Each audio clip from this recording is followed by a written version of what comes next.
J'espère que ça va bien et aujourd'hui, j'ai décidé de vous faire une vidéo sur encore une vidéo piercing.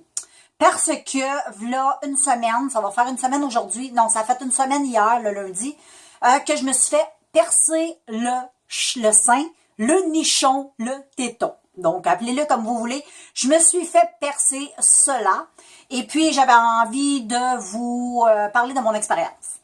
Donc, le pourquoi j'ai fait faire le piercing, plusieurs personnes m'ont demandé pourquoi j'avais fait ce piercing-là, parce que je trouvais ça tout simplement hyper joli. J'ai été longtemps dans un passé où je n'aimais pas ce piercing-là, puis avec le temps, je sais pas, c'est un piercing que j'ai appris à aimer, à apprivoiser et que j'ai ensuite trouvé, pas toujours, mais ensuite trouvé que c'était très beau.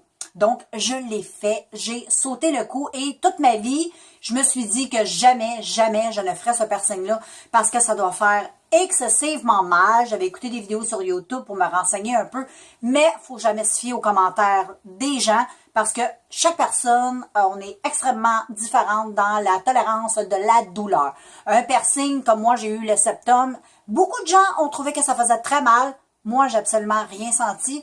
Comme le sein, beaucoup de filles trouvent que ça fait pas mal, mais beaucoup de filles trouvent aussi que ça fait mal. Donc, je vous partage mon expérience. Donc, j'ai été là une journée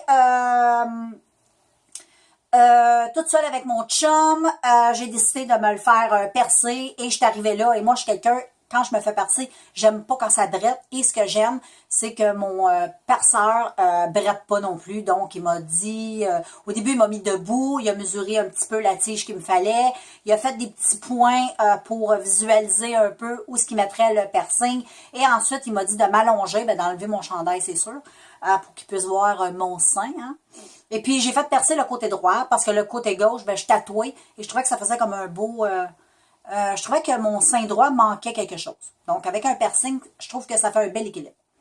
Et puis, il m'a demandé de m'allonger et voilà, en 30 secondes, tout était fait. Mais c'était le 30 secondes le plus difficile de ma vie. Moi, personnellement, ça m'a fait extrêmement mal. J'ai senti l'aiguille rentrer, sortir. J'ai senti le bijou rentrer. Ça l'a fait vraiment très mal. J'ai même crié et je m'en gêne pas du tout. J'ai vraiment poussé un cri. C'est comme s'il m'arrachait le mamelon. C'était... Sincèrement, je ne vais pas vous faire peur, mais moi, je vous partage que moi, j'ai fait. Et puis, en plus, j'ai une tolérance vraiment, là, une bonne tolérance à la douleur. J'ai plein de piercings sur mon corps. Et il n'y a pas un endroit vraiment qui m'a fait mal, mais ça a été atroce. Donc, le côté gauche ne se fera jamais, jamais percer. Puis comme je vous dis, la douleur, c'est relatif à tout le monde, parce que ma fille s'est fait percer le nichon, elle aussi, voilà une couple de mois, et elle a dit que elle a senti une petite douleur, mais rien de trop dramatique, et même qu'elle veut se faire percer le deuxième. Donc, ça prouve que ça ne l'a pas traumatisé autant que moi. Et puis, ensuite, j'ai payé et je suis partie. Je vous dirais que pendant 2-3 heures, j'ai eu très mal au nichon. Je marchais, mais moi j'ai des gros seins, donc mes seins ils bougent. Hein. Et puis quand ça bougeait, ça faisait mal. Et puis ça a été comme ça à peu près 2, 3, 4 heures peut-être. Après ça, la douleur, elle a arrêté. Et puis, c'est sûr que je nettoie matin, soir avec un savon sans parfum. Et moi, j'utilise tout simplement une eau saline. C'est moins de trouble et ça rentre mieux dans le piercing. Je trouve que ça va super bien. Et puis, moi, je le fais matin, soir, pas plus que ça. Sinon, si vous le faites trop, vous allez vous infecter, tout ça. Et depuis une semaine, j'ai pas fait d'infection. J'ai plus mal au nichon. La seule chose, c'est qu'il faut faire attention pour pas l'accrocher, parce que si on l'accroche, c'est sûr et certain que ça va être sensible, ça va faire mal. Donc, je suis très, très, très... je fais très attention quand je me lave pour pas que mon éponge pogne dedans. Quand je dors, il faut dormir avec une brassière. Moi, j'utilise une brassière camisole.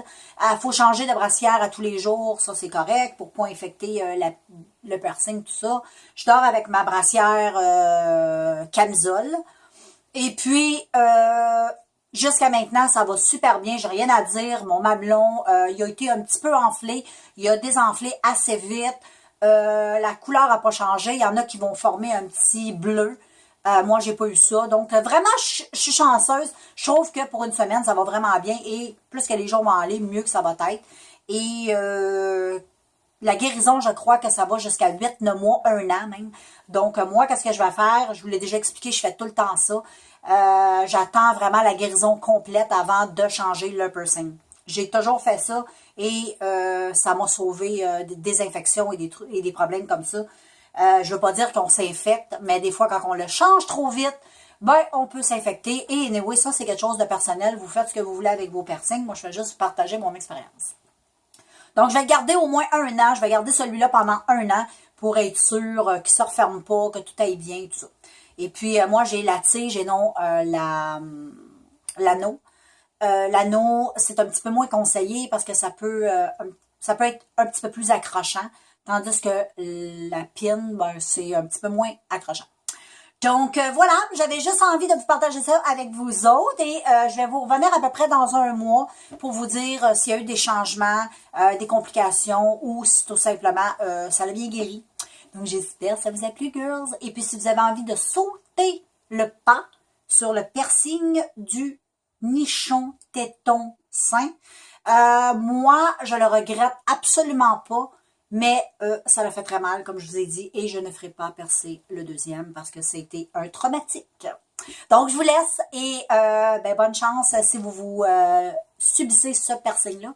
Et d'environ au mois de décembre, je vais avoir un autre piercing, donc je vais vous revenir avec ça un peu plus tard. Mais là, on se consacre au piercing du nichon. Donc, je vous reviens dans quelques semaines pour vous dire ce qui s'est passé. Donc, je vous revois. Bye!